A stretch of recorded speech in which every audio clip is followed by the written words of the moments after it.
Considerando que mi investigación se centra en identificar, definir y describir cómo la conciencia lingüística de la lengua materna y segunda lengua fortalece las competencias comunicativas de la L1 y la L2 cuando los adultos adquieren estas, es importante mencionar que el enfoque constructivista es el enfoque teórico que guiará esta monografía. El constructivismo es una corriente pedagógica que plantea la necesidad de entregar al estudiante las herramientas necesarias que le permitan construir sus propios procedimientos para resolver una situación problemática, lo que implica que sus ideas puedan verse modificadas y siga aprendiendo. De acuerdo con Doris Ortiz, el constructivismo expone que existe una interacción entre el docente y los estudiantes, un intercambio dialéctico entre los conocimientos del docente y los del estudiante, de tal forma que se puede llegar a una síntesis productiva para ambos y en consecuencia que los contenidos son revisados para lograr un aprendizaje significativo. El constructivismo cognitivo postula que el proceso de construcción del conocimiento es individual, que tiene lugar en la mente de las personas, que es donde se encuentran almacenadas sus representaciones del mundo. Por esta razón, Jean Piaget propone que el aprendizaje es un proceso interno que consiste en relacionar la nueva información con las representaciones preexistentes.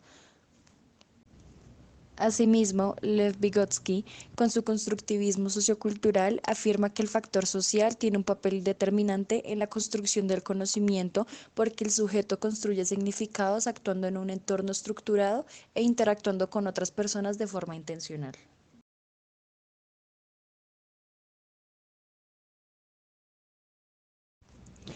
Otro aspecto a tener en cuenta es que hay claras diferencias entre la adquisición de L1, el aprendizaje de la L2 y la adquisición-aprendizaje de lengua en niños y adultos. Por un lado, la adquisición de L1 es vista desde la teoría conductista como la suma de los hábitos verbales de un individuo que dependen exclusivamente de los estímulos externos. Desde la teoría mentalista se propone que existe un dispositivo para la adquisición del lenguaje capaz de recibir el input lingüístico y guardarlo. Esto es, afirmar que el hombre tiene una tendencia natural e innata para aprender una lengua. Autores como Jean Piaget y Lev Vygotsky, representantes de los modelos cognitivista y social, plantean que el aprendiente no puede descubrir las estructuras sintácticas sin la ayuda del significado y, por otro lado, se considera la adquisición del lenguaje en estrecha dependencia del contexto social y de las situaciones de interacción. Desde estas mismas perspectivas se puede analizar la adquisición de segundas lenguas. De acuerdo al enfoque conductista, el dominio de una lengua extranjera sigue la idea del proceso de formación de hábitos a partir del mecanismo de estímulo, respuesta, refuerzo, en el que los nuevos hábitos se crean mediante la repetición y la práctica de modelos lingüísticos de la lengua meta. Por su parte, Noam Chomsky formuló que los aprendientes poseen una habilidad especial para descubrir las reglas gramaticales que rigen el lenguaje a partir del input lingüístico al que están expuestos.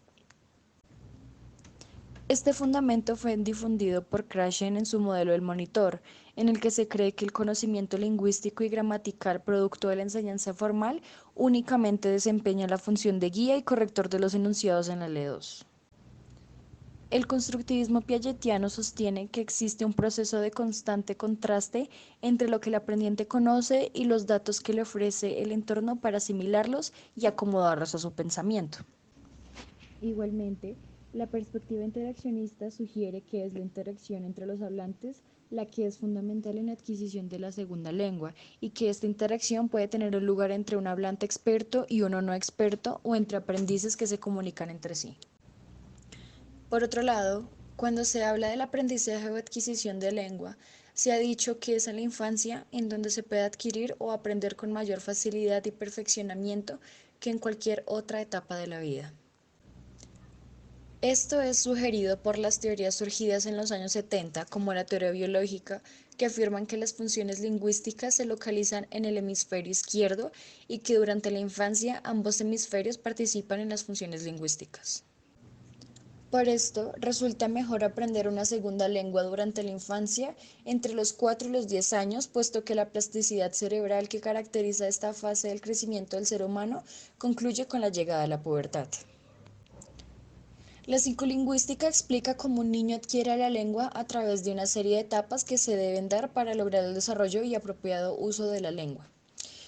Estas son la etapa prelingüística, donde hay producción de sonidos silábicos básicos y patrones de entonación en las combinaciones de consonantes y vocales producidas. A diferencia de este proceso, la producción lingüística cuando el aprendiente se encuentra ya en su etapa adulta se muestra como un proceso compacto.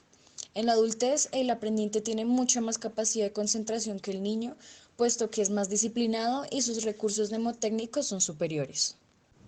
Igualmente, los adultos pueden comprender las reglas lingüísticas con mayor profundidad que un niño y tiene más claro por qué está aprendiendo una segunda lengua y para qué le sirve, ya que tiene una meta que le motiva a aprender. En palabras de Joseph Michael O'Malley, la característica distintiva que presentan los adultos es la conciencia que tiene de su propio proceso de aprendizaje, es decir, su metacognición, entendiendo esta como la habilidad de reflexionar acerca de las formas y estructuras de un idioma y de analizarlas. La lengua se puede entender como un fenómeno que surge de forma natural y que está integrado en todos nosotros. Sin embargo, Steven Pinker afirma que la gente no es consciente de esta habilidad natural de la producción lingüística. Para dar respuesta a este problema se propone como solución a la conciencia lingüística, la cual es el enfoque que implica el acceso al conocimiento que el estudiante posee sobre la propia noción de la lengua, donde la reflexión crítica e interiorización de la lengua sirven como recurso para ayudar a los estudiantes a aprender y comprender el idioma a corto y largo plazo. Hawkins, quien es conocido como el padre de la conciencia lingüística, menciona que este enfoque anima a los estudiantes a realizarse preguntas sobre la lengua, por lo que los aprendientes aprenden a reflexionar por sí mismos y a la vez son capaces de resolver una situación comunicativa en distintos contextos, pueden ser formales o informales, partiendo de su propio conocimiento, su lengua y el análisis crítico. Teniendo en cuenta que el propósito de este trabajo de grado es hacer una monografía teórica sobre cuál es el rol de la conciencia lingüística en el mejoramiento de las competencias comunicativas de la L1 y la L2 en la adultez, lo ideal es ejecutar una fase preparatoria y hacer un estudio documental de varias fuentes para aproximarse al conocimiento necesario más actualizado que existe sobre esta idea de investigación. Para hacer la búsqueda de fuentes documentales es necesario definir cuál es el objetivo o la pregunta de investigación para resolver. Luego, hacer una búsqueda de artículos, libros y demás textos en las bases de datos ofrecidos en la biblioteca de la Pontificia Universidad Javeriana y en la red en general, usando los conceptos claves que son fundamentales para la investigación. Estos conceptos son aprendizaje de segunda lengua, aprendizaje en adultos, conciencia lingüística y uso de la lengua materna. De esta búsqueda se espera extraer fuentes entre artículos de investigación, de revisión, de reflexión, de presentación teórica y trabajos de grado de la licenciatura en lenguas modernas de la Facultad de Comunicación y Lenguaje. Para el análisis documental se prepara un cuadro tipo RAE de cada uno de los textos para determinar su pertinencia en el problema de investigación. Dicho análisis debe responder a 6 cuestiones generales: tipo de autor, tipo de documento, relación del contenido del texto con el problema de investigación, posibilidad para problematizar a nivel global, regional y local los vacíos existentes, pertinencia teórica del texto para ayudar a construir los fundamentos conceptuales de la investigación y pertinencia metodológica que permite el desarrollo de métodos, procedimientos, técnicas e instrumentos para el análisis de datos. Posteriormente, sería pertinente hacer una recolección y comparación de fuentes de manera deductiva para poder responder a la pregunta propuesta. Considerando los alcances de mi trabajo, creo que el más importante es el impacto positivo que esta idea pudiera tener, por un lado, en el campo de la pedagogía en la licenciatura y por otro lado, en mí, quien desarrolla esta proposición, por lo que hay una gran responsabilidad de por medio para desarrollar este trabajo.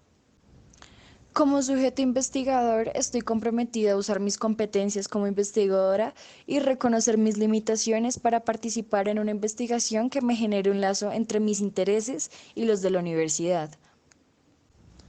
También es un compromiso de mi parte diseñar y realizar lo mejor posible la investigación para que los resultados sean confiables y así dichos conocimientos beneficien a la comunidad a mediano y largo plazo.